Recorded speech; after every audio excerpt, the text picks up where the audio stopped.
আসসালামু আলাইকুম। সংবাদে আপনাদের সবাইকে স্বাগত জানাচ্ছি। আমি ফিরোজ তোহা। শুরুতেই আরবে কেবলস সংবাদ শিরোনাম। বাংলাদেশের সর্বশেষ গুরুত্বপূর্ণ আপডেট সংবাদে আপনাকে স্বাগত। শুরুতেই সংবাদ শিরোনাম, পরে বিস্তারিত। শুরুতেই জানাবো, কমিশনের বাস্তবায়নযোগ্য প্রস্তাবগুলো কার্যকর করার উদ্যোগ নেওয়া হবে বললেন প্রধান উপদেষ্টা।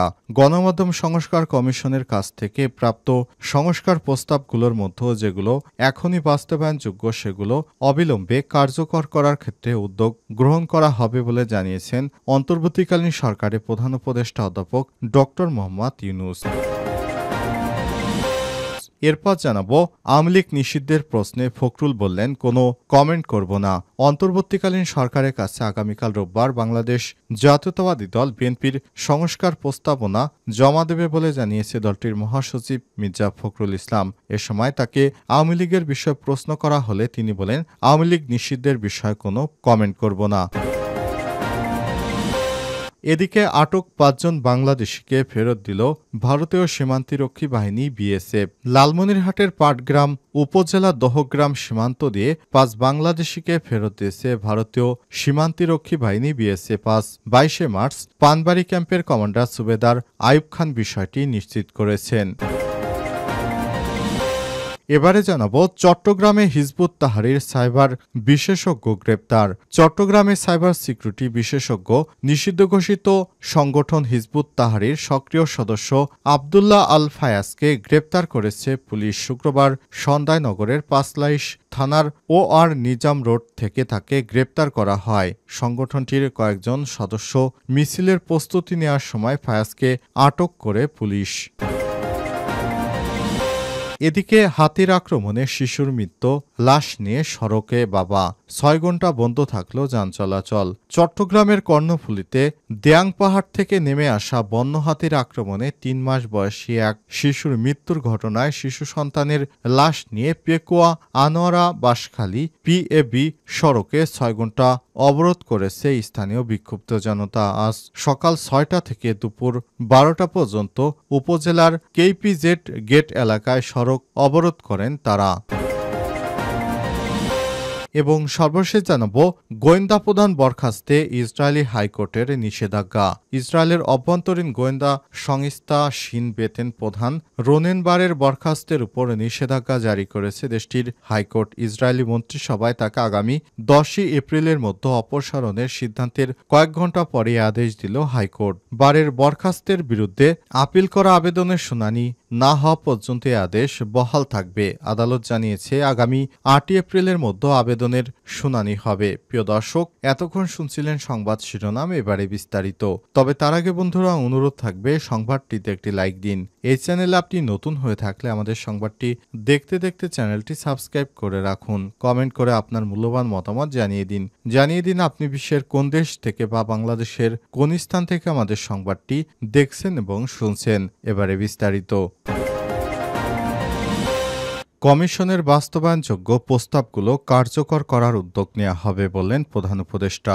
গণমাধ্যম সংস্কার কমিশনের কাছ থেকে প্রাপ্ত সংস্কারের প্রস্তাবগুলো যেগুলো এখনই বাস্তবায়নযোগ্য সেগুলো অবিলম্বে কার্যকর করার ক্ষেত্রে উদ্যোগ গ্রহণ করা হবে বলে জানিয়েছেন প্রধান উপদেষ্টা অধ্যাপক ডক্টর মোহাম্মদ ইউনূস। শনিবার ২২ মার্চ রাষ্ট্রীয় অতিথি ভবন যমুনায় প্রধান উপদেষ্টার কাছে গণমাধ্যম সংস্কার কমিশনের প্রতিবেদন জমা দিলে সব কথা জানান ডক্টর মোহাম্মদ ইউনূস। প্রধান উপদেষ্টা বলেছেন, সংস্কার প্রস্তাবের মধ্যে যেগুলো এখনই বাস্তবায়ন করা সম্ভব সেগুলো আমরা দ্রুত বাস্তবায়ন করে ফেলতে চাই। সেজন্য আমরা চাইব সংস্কার কমিশন আশুকরণীয় বা দ্রুততার সঙ্গে বাস্তবায়ন করা যায় এমন সুপারিশগুলো দ্রুত আলাদাভাবে আমাদের কাছে পেশ করুক। এ সময় সিনিয়র সাংবাদিক কামাল হোসেন এর নেতৃত্বাধীন গণমাধ্যম সংস্কার কমিশনের এই কাজকে অমূল্য হিসেবে অভিহিত করে এই প্রতিবেদন যেন বিশ্ববিদ্যালয়গুলোর সাংবাদিকতা বিভাগের শিক্ষার্থীসহ অন্যান্য মানুষ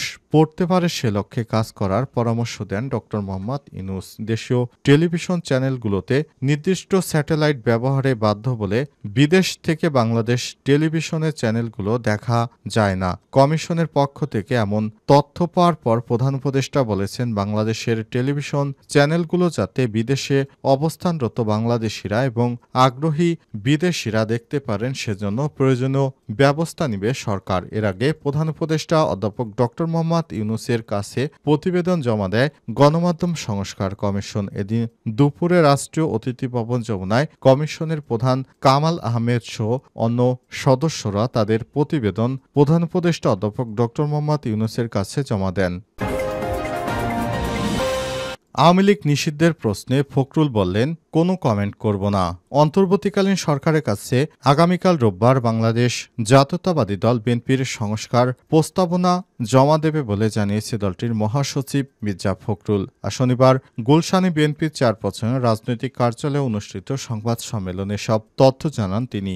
আগামী ডিসেম্বরের মধ্যে সুষ্ঠু নির্বাচন আয়োজনে সরকার এবং সেনাবাহিনীর ভূমিকার প্রতি বিএনপির আস্থা আছে বলে জানান তিনি। সংবাদ সম্মেলনে আওয়ামী লীগ নিষিদ্ধের বিষয়ে মন্তব্য জানতে চাওয়া হলে বিএনপির মহাসচিব বলেন, এ বিষয়ে আমি এখনই কোনো মন্তব্য করব না, দয়া করে ওই দিকে ডাইভার্ট করবেন না, থ্যাংক ইউ।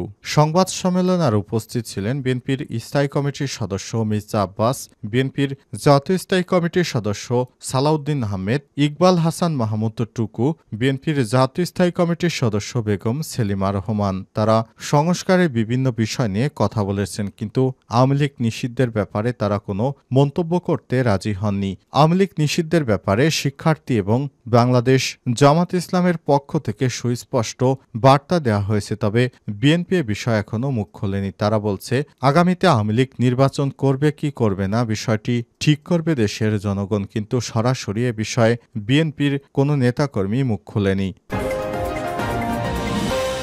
আটক ৫ বাংলাদেশিকে ফেরত দিল বিএসএফ। লালমনিরহাটের পাটগ্রাম উপজেলার দহগ্রাম সীমান্ত দিয়ে ৫ বাংলাদেশিকে ফেরত দিয়েছে ভারতীয় সীমান্তরক্ষী বাহিনী বিএসএফ। শনিবার ২২ মার্চ দুপুরে পানবাড়ি ক্যাম্পের কোম্পানি সুবেদার আইয়ুব আলী বিষয়টি নিশ্চিত করেছেন। এর আগে শুক্রবার ২১ মার্চ বিকালে ৫১ বিজিবি রংপুর ব্যাটালিয়নের পানবাড়ি বিওপির ৩ বিঘা করিডোর শূন্য লাইনে বিএসএফ ও বিজিবি কোম্পানি কমান্ডার পর্যায়ের পতাকা বৈঠক অনুষ্ঠিত হয়। পতাকা বৈঠকে বিএসএফ এর পক্ষে নেতৃত্ব দেন ১৬ বিএসএফ ব্যাটালিয়নের ওমর ক্যাম্পের camp commander inspector Sanjeev Kumar, ৫ BSF সদস্য। অপরদিকে বিজিবির পক্ষ থেকে নেতৃত্ব দেন রংপুর ৫১ বিজিবি পানবাড়ি ক্যাম্পের কমান্ডার সুবেদার আইয়ুব আলী সহ ৬ বিজিবি সদস্য। আটককৃতরা হলেন ফরিদ ইসলামের সন্তান ফেরদৌস ফরহাদ রোশনি ২৬, তৃতীয় লিঙ্গ আনোয়ার হোসেনের ছেলে ফরিদ ইসলাম হৃদয়,